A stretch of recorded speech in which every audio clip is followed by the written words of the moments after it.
Yeah.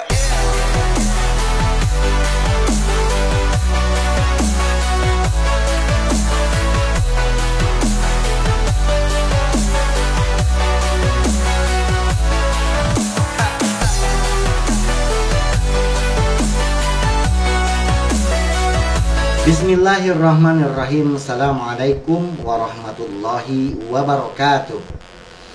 Innal hamdalillah nahmaduhu wa nasta'inuhu wa nastaghfiruh wa na'udzu billahi min syururi anfusina wa min sayyiati a'malina may yahdihillahu fala mudhillalah wa may yudlilhu fala hadiyalah. Rabbi zidni ilman warzuqni fahman. Puji dan syukur sudah selayaknya kita panjatkan kehadirat Allah Subhanahu wa Ta'ala yang dengan nikmat sehat dan afiat serta umur yang Allah berikan kepada kita, pada kesempatan kali ini Bapak masih bisa bersua kembali dengan anak-anak yang Bapak cintai. Anak-anak soleh dan soleha, anak-anak yang cakep dan cantik, anak-anak yang cerdas kelas 4 SD Muhammadiyah 7 Kota Bandung. Shalawat dan salam sudah selayaknya kita curah limpahkan kepada junjunan alam Habibana wa Nabiyyana Muhammad sallallahu alaihi wasallam. Anak-anakku sekalian, pada kesempatan kali ini Bapak akan kembali memberikan ulasan pelajaran yang sudah Bapak berikan beberapa pekan ke belakang. Sekarang saatnya Bapak akan menjelaskan surat Al-Bayyinah. Setelah sebelumnya surat Al-Qari'ah, Al-Adiyat dan Al-Zalzalah sudah Bapak berikan dalam bentuk ulasan video pembelajaran mingguan. Baiklah anak-anakku sekalian, seperti yang sudah Bapak terangkan bahwa surat surat Al-Bayyinah terdiri dari 8 ayat. Ini adalah surat yang ke-101 yang Allah turunkan kepada Nabi besar Muhammad sallallahu alaihi wasallam. Tetapi kalau misalnya kita melihat di dalam susunan surat-surat yang ada di dalam mushaf Al-Quran, surat Al-Bayyinah merupakan surat yang ke-98. Anak-anakku sekalian yang Bapak sayangi dan Bapak cintai, ada begitu banyak penamaan dari surat Al-Bayyinah ini. Yang pertama Al-Bayyinah. Kemudian di dalam sebuah hadis dikatakan juga Al-Qayyimah, karena di dalamnya ada kata-kata Al-Qayyimah, kutubung qayyimah. Kemudian agama yang qayyimah. Kemudian ada juga yang menyebutkan surat Al-Bayyinah ini dengan surat lam yakunil ladzina kafaru. Kemudian ada juga yang menyebutkan surat Bariyah, Al-Bariyah, dari khairul bariyah, syarrul bariyah. Begitu banyak nama yang disematkan kepada surat Al-Bayyinah ini.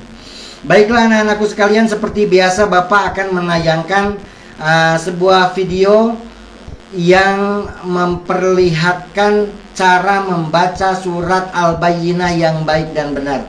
Bapak meminta kepada Ananda semua untuk memperhatikan audionya, didengarkan, kemudian mata Ananda semua terfokus kepada bacaan Arabnya dan juga artinya, agar nanti harapannya Bapak ingin sekali Ananda bisa membaca surat Al-Bayyinah ini dengan baik dan benar, kemudian hafal artinya dan mengerti juga makna yang dimaksud dengan surat Al-Bayyinah ini.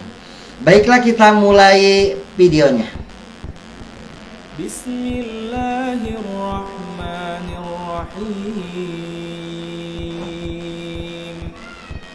Lam yakunil ladzina kafaru min ahlil kitab wal musyrikin منفكين حتى تأتيهم البينة Lam yakunil ladzina kafaru min ahlil kitabi wal musyrikina munfakkina hatta ta'tiyahumul bayyinah.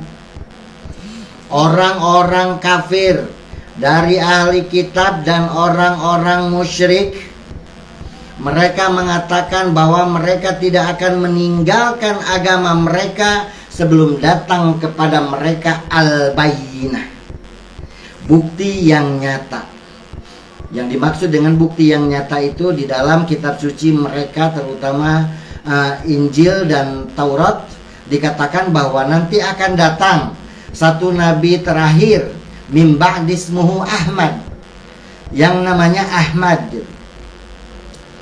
Dia merupakan nabi terakhir yang akan membawa risalah terakhir yang Allah utus ke dunia ini.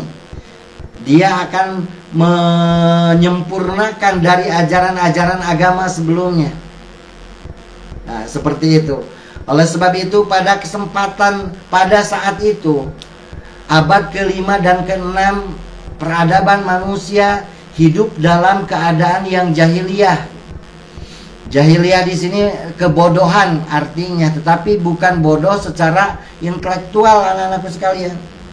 Misalnya mereka bodoh tidak bisa membaca, mereka bodoh tidak bisa tidak sekolah, mereka bodoh tidak bisa berhitung.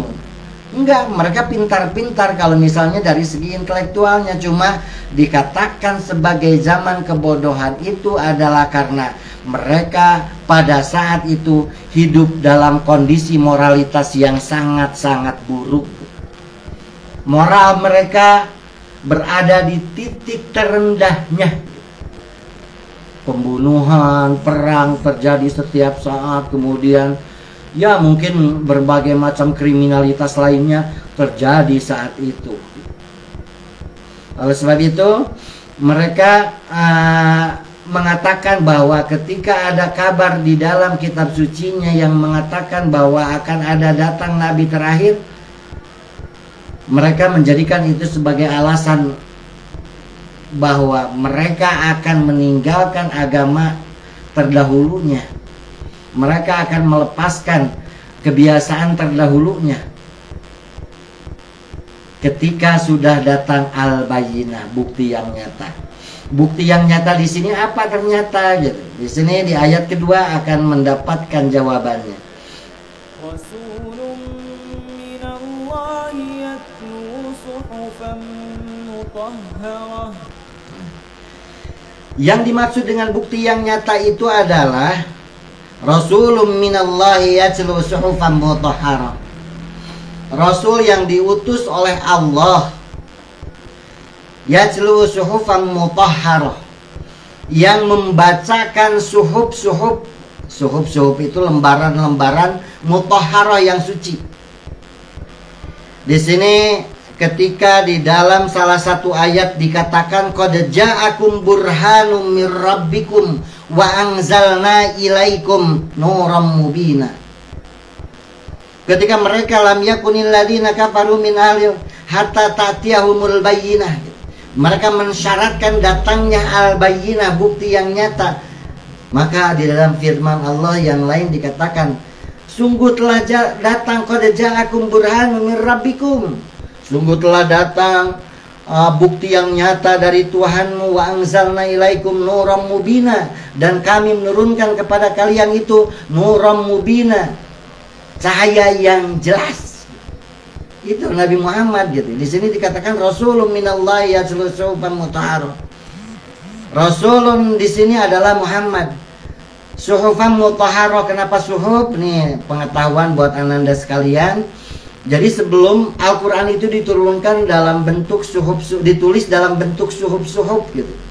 Lembaran-lembaran. Ketika Nabi menerima wahyu, maka sang sekretaris Nabi menuliskan wahyu tersebut di dalam lembaran-lembaran, apakah itu pelepah kurma ataupun di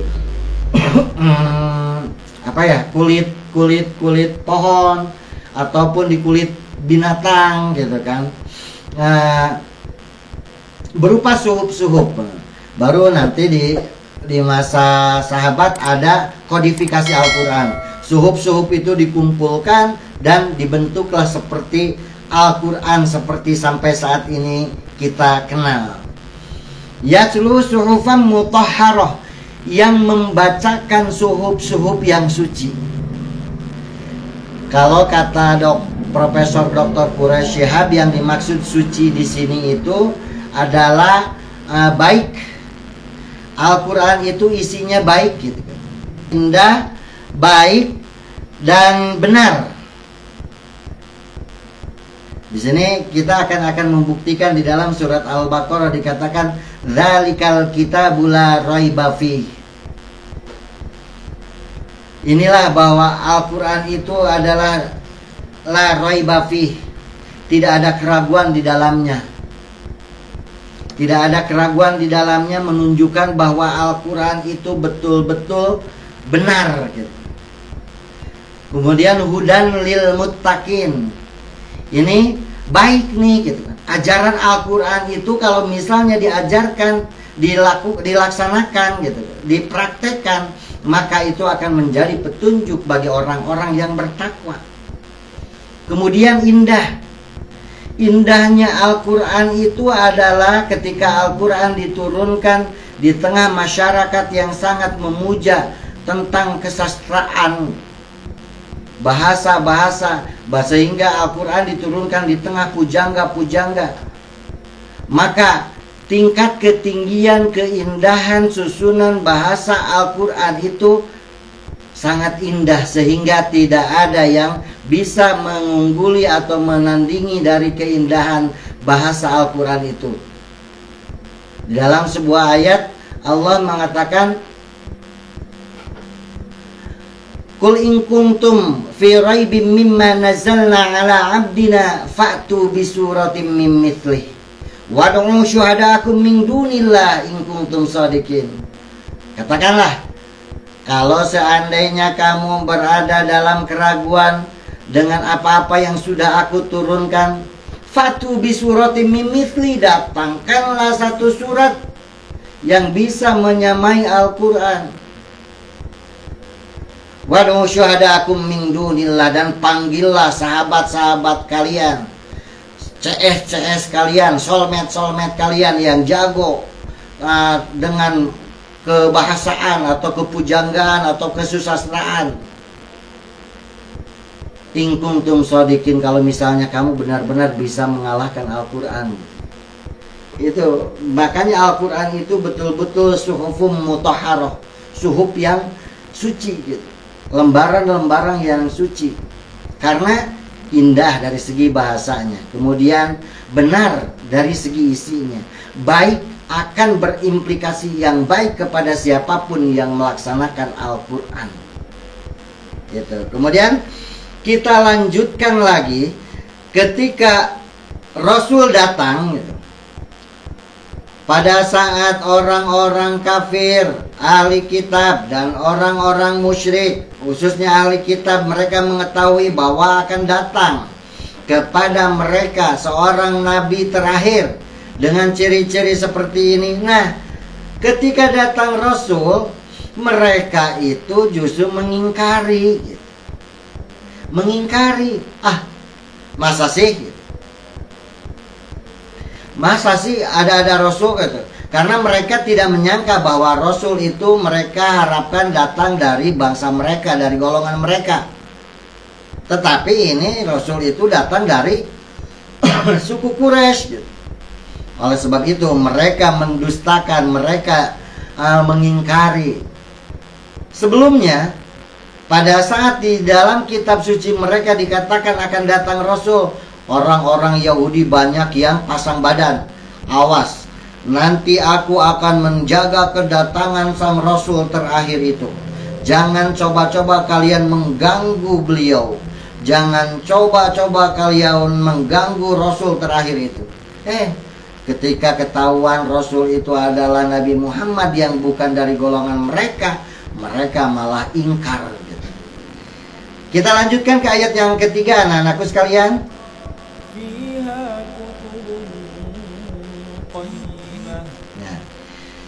Fiha, di dalam Al-Quran itu, di dalam suhuf-suhuf itu ada kitab-kitab yang sempurna. Kitab-kitab yang sempurna itu karena Al-Quran adalah sebagai kitab suci yang terakhir yang diturunkan Allah kepada Rasul terakhir. Oleh sebab itu Al-Quran pun berisi tentang kitab-kitab suci sebelumnya, kitab-kitab suci sebelumnya yang belum diubah. Di dalamnya ada Taurat, di dalamnya ada Injil, dan Al-Quran merangkum semuanya ada di dalam Al-Quran.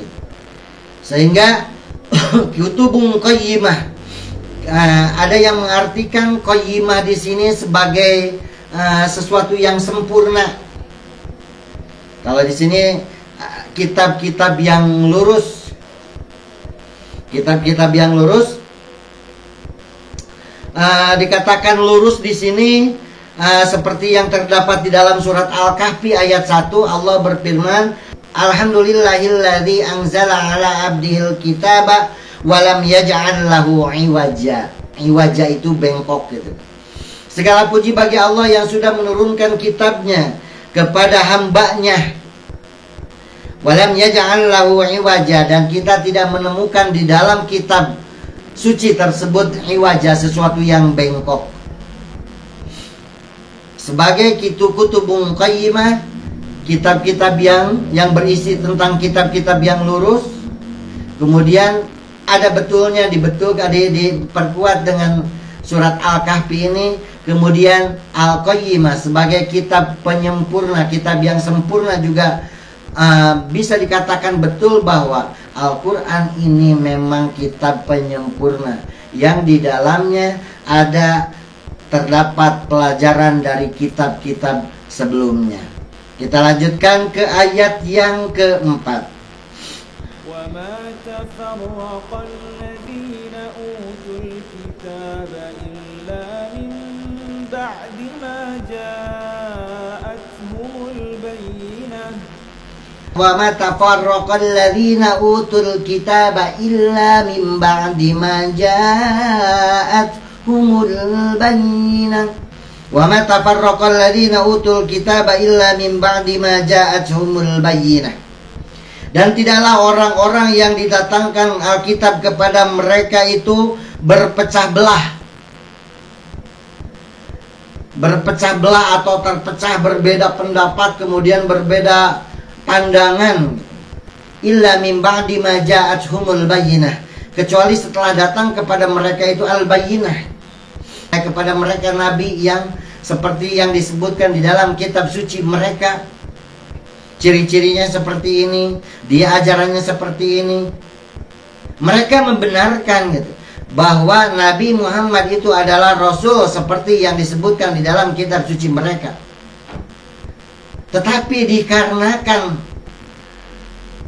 Muhammad itu bukan seseorang yang datang dari golongannya, maka di antara ahli kitab ini khususnya mereka berpecah belah. Ada yang percaya sepenuhnya bahwa Muhammad adalah seorang nabi seperti yang sudah diceritakan di dalam kitab sucinya. Kemudian dia diutus untuk seluruh umat manusia. Itu jumlahnya sedikit. Kemudian ada juga di antara mereka yang mengatakan, ya, Nabi Muhammad adalah Rasul. Muhammad adalah Rasul yang diutus kepada mereka, sama halnya seperti yang diceritakan di dalam kitab suci sebelumnya. Tetapi Nabi Muhammad diutus hanya untuk bangsa Arab. Ada juga yang menolak, dan ini lebih banyak, bahwa Nabi Muhammad itu bukan seorang Rasul. Muhammad itu bukan seorang Rasul. Muhammad itu bukan seorang Nabi gitu.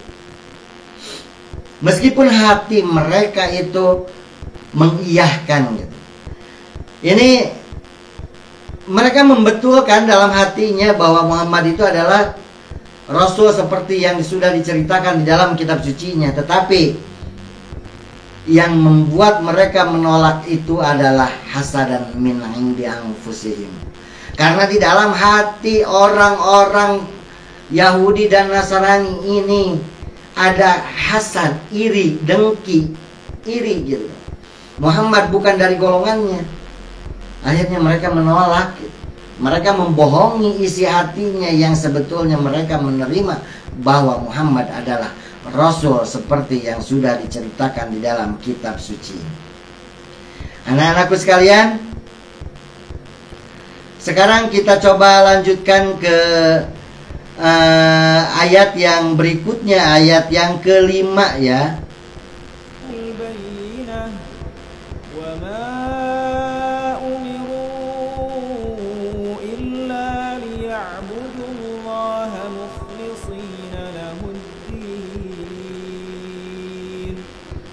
مخلصين له الدين حنفاء ويقيموا الصلاة ويؤتوا الزكاة وذلك دين القيمة وما umiru illa, nih panjang-panjang ini dibacanya gitu kan. Kalau misalnya seperti yang itu ada alisnya, ketika Matobi'i ketemu dengan Hamzah maka kita membacanya 4 sampai 6 harokat. Wa ma umiru illa liya'budullaha mukhlishina lahud-din hunafa mukhlishina lahud-din hunafa wa yuqimus salata wa yu'tuz zakah wadzalika dinul qayyimah. Ada qayyimah lagi. Tadi kutubun qayyimah, sekarang dinul qayyimah. Padahal mereka tidak disuruh kecuali supaya mereka menyembah Allah dengan memurnikan ketaatan kepadanya. Mukhlishina lahuddin. Padahal mereka itu tidak diperintah kecuali untuk menyembah Allah dengan memurnikan ketaatan kepadanya. Sebuah agama itu adalah kepercayaan kepada Allah, kepada Tuhannya gitu. Setiap agama itu pasti mewajibkan pemeluknya untuk percaya kepada Tuhannya. Kemudian bentuk kepercayaannya itu dimanifestasikan dengan sholat gitu. Jadi setiap agama pasti ada sholatnya, atau istilahnya bisa diterjemahkan sembahyangnya, atau prosesi peribadahannya, ritualnya gitu kan ya, biar lebih jelas lagi. Jadi tidak ada agama yang tidak ada prosesi ritualnya. Tidak ada agama yang tidak ada sembahyangnya, yang tidak ada sholatnya. Begitupun tidaklah beragama orang yang tidak menjalankan ritual agamanya, yang tidak menjalankan sholatnya. Itu istilahnya, mudah-mudahan dimengerti oleh Ananda semua. Ada sahabat yang bertanya kepada Nabi Muhammad, ya aku mau masuk Islam, tapi aku tidak mau sholat. Nabi menjawab, la khaira fi dinin la sholata fi. Tidak ada kebaikan di dalam sebuah agama kalau misal tidak ada sholat di dalamnya. Ini sholat itu sebagai wujud ketaatan kita, bentuk ketundukan kita, mukhlishina lahuddin gitu, kepada Tuhan kita, yang wujudnya itu dimanifestasikan dengan ritual atau sholat kalau dalam Islam. Kemudian wayutuz zakah, hablum minallah, hablum minan nas. Ketika kita menunjukkan bukti ketaatan kita kepada Allah dengan melaksanakan sholat, maka kita pun mewujudkan bukti kemenjalinan kita, berhubungan kita dengan sesama manusia dengan melaksanakan zakat, menunaikan zakat, atau membagikan sebagian yang kita punya, berbagi dengan sesama. Itu wadzalika dinul qayyimah, itulah agama yang sempurna. Jadi keagamaan kita mungkin tidak sempurna kalau misalnya kita tidak melaksanakan sholat gitu. Seperti yang disebutkan dalam hadis Nabi tadi, la khaira fi dinin ala sholata fih. Kemudian, dan tidak sempurna juga kalau misalnya tidak menunaikan zakat. Jadi melaksanakan sholat dan menunaikan zakat itu adalah penopang sebuah agama yang sempurna. Kita lanjutkan lagi ke ayat berikutnya.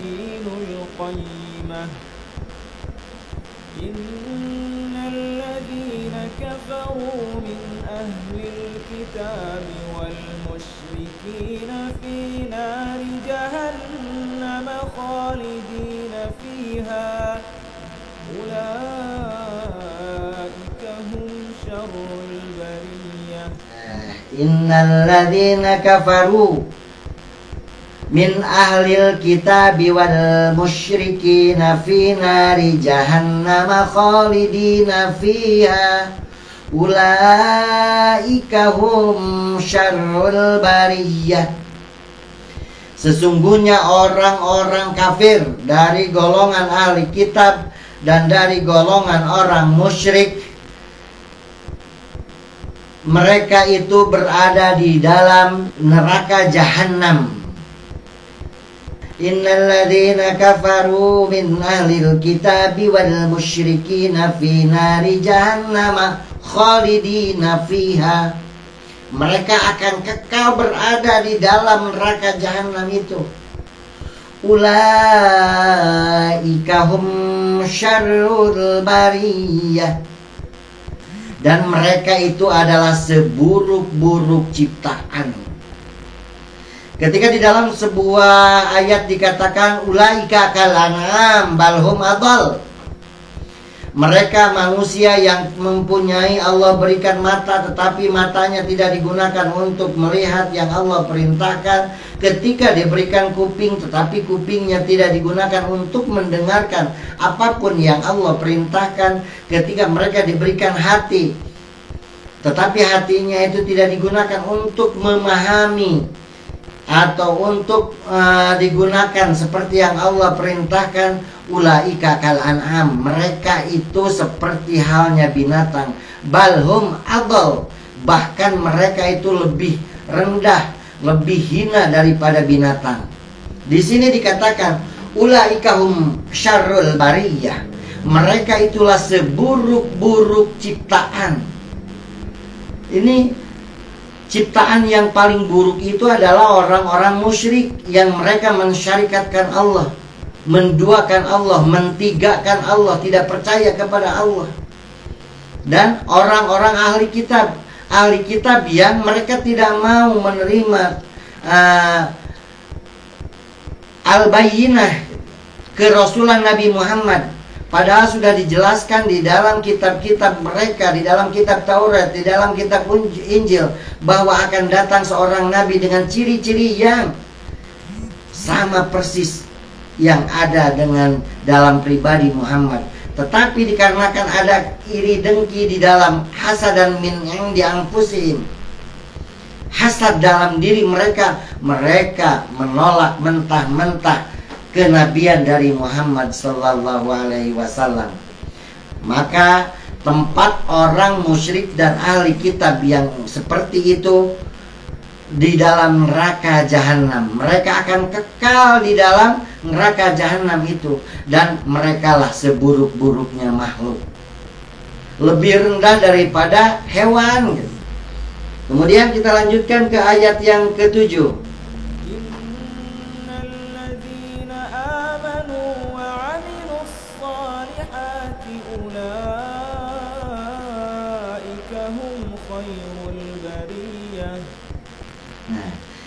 Sebaliknya, innalladzina amanu wa amilus solihati ulaika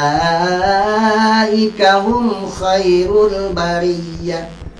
Sesungguhnya orang-orang yang beriman dan membuktikan keimanannya itu melalui berbagai macam amalan-amalan saleh, amalan-amalan yang benar, mereka itulah sebaik-baik makhluk. Sebaik-baik makhluk. Bapak pernah mengatakan bahwa yang dinamakan dengan iman itu adalah tasdikun bil qalbi. Iman, kalau misalnya Bapak ulang lagi, iman adalah percaya. Kemudian kepercayaan itu berupa tasdikun bil qalbi, membenarkan dengan hati kita bahwa betul misalnya Allah itu ada, bahwa betul kitab Allah itu ada, hari kiamat itu ada. Wa ikrarun bil lisan, kemudian diucapkan dengan lisan kita. Wa amalun bil arkan, ini nih. Dan kita membuktikan apa yang kita yakini dalam hati, apa yang kita ucapkan dengan lisan kita melalui seluruh amal perbuatan.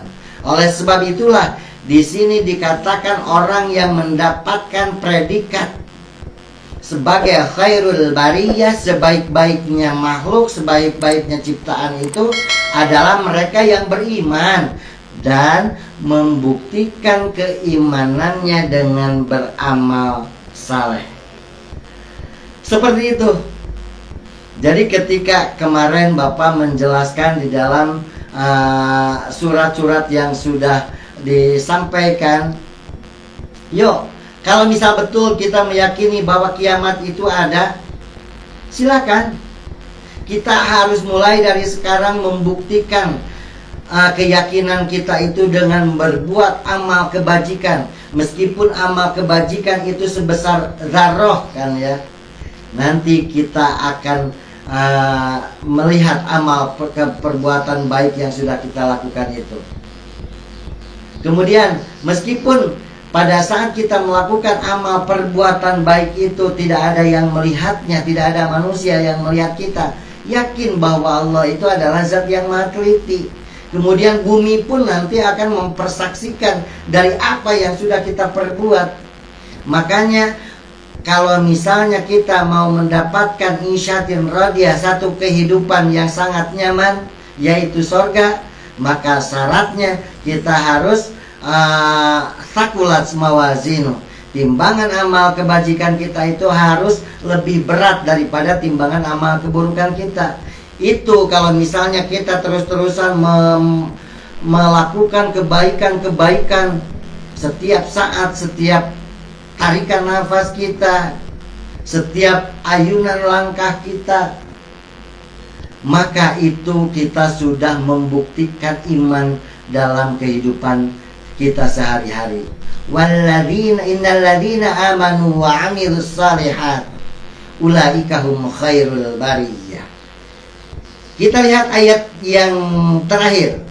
Jazaa'uhum 'inda rabbihim jannatu 'adnin tajri min tahtihal anhar خالدين فيها أبدا رضي الله عنهم ورضوا عنه ذلك لمن خشي ربه. Masya Allah, ini anak-anakku sekalian, yang bisa kita saksikan, jazaohum 'inda rabbihim jannatu 'adnin tajri min tahtihal anharu khalidina fiha abada. Balasan yang Allah berikan kepada mereka khairul bariyah itu, orang yang beriman dan beramal saleh itu adalah jannatin tajri min tahtihal anhar. Surga yang mengalir di bawahnya itu al-anhar, sungai-sungai. Jangan kalian bayangkan sungai yang seperti kalian lihat saat ini, tetapi di sana adalah sungai-sungai yang air susu mengalir di dalamnya, sungai yang di dalamnya ada air madu yang air apa gitu, air yang penuh dengan kenikmatan. Bapak pernah mengatakan bahwa orang yang paling pintar berfantasi sekalipun di dunia ini tidak akan pernah bisa memikirkan bagaimana berfantasi, mengimajinasikan tentang indahnya sorga. Wala khatara fi qalbil bashar mawal gitu. tidak akan terbayang dalam pemikiran manusia bagaimana indahnya surga itu. Adapun Allah menggambarkan jannatin tajri min tahtihal anhar, yang akan mengalir sungai-sungai susu, sungai-sungai madu, sungai-sungai apalah gitu kan, minuman-minuman yang paling enak. Khalidina fiha abada, mereka akan tinggal di dalam surga itu khalidin dalam waktu lama, abada abadi, tidak akan pernah berakhir mereka untuk bisa tinggal di dalam surga itu. Ada gambaran surga itu kutufuha daniyah. Ketika kita disediakan apa? Buah-buahan yang tinggal metik gitu kan. Pohon-pohonnya pendek gitu.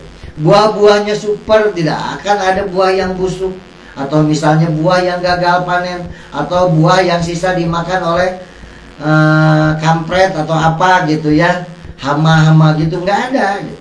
Buah-buah super itu kutufuha daniyah, bisa kita petik dalam keadaan yang pendek gitu kan, petik aja.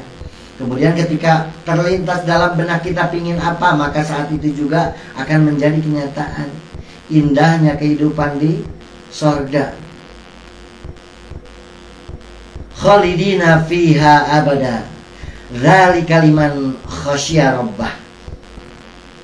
Yang demikian itu Allah peruntukkan bagi mereka yang takut kepada Tuhannya. Takut di sini ada khauf. Kenapa tidak pakai khauf gitu?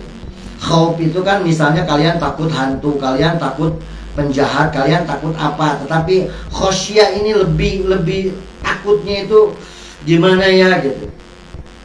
Meskipun kita tidak melihat Allah dalam konsep ihsan gitu yang sudah diajarkan hadisnya di kelas 1 itu, tetapi kita yakin bahwa Allah itu melihat kita. Oleh sebab itu kita segan gitu kan. Pada saat kita yakin bahwa Allah melihat kita, kita segan, kita takut, kita enggan untuk melaksanakan perbuatan buruk, perbuatan dosa. Pada saat muraqabatullah, Allah itu betul-betul mengawasi kita, maka kita pun khasyah, takut, segan untuk melakukan apapun pelanggaran-pelanggaran yang dilarang oleh Allah. Itulah mereka yang akan menempati surga yang di bawahnya mengalir sungai-sungai. Kemudian radhiyallahu anhum wa radu'an, Allah ridho kita tinggal di dalamnya, dan mereka pun ridho dengan apa yang Allah tetapkan. Dzalika liman khasyiya rabbah. Anak-anakku sekalian, mudah-mudahan dari apa yang Bapak sampaikan pada kesempatan kali ini betul-betul bisa memberikan semangat kepada Ananda untuk lebih taat lagi melaksanakan perintah-perintah Allah. Jangan sampai anak-anak seperti halnya kaum musyrikin, kaum ahli kitab yang mereka mendapatkan predikat syarrul bariyah, ciptaan yang paling buruk, yang lebih rendah daripada binatang, yang ditempatkan bagi mereka itu sebuah tempat yang sangat hina, yaitu neraka jahanam. Oleh sebab itu mulai dari sekarang yuk kita biasakan untuk menjadi khairul bariyah, sebaik-baiknya makhluk, sebaik-baik ciptaan Allah, yang senantiasa melaksanakan sholat, melaksanakan zakat, melaksanakan apapun yang Allah perintahkan kepada kita.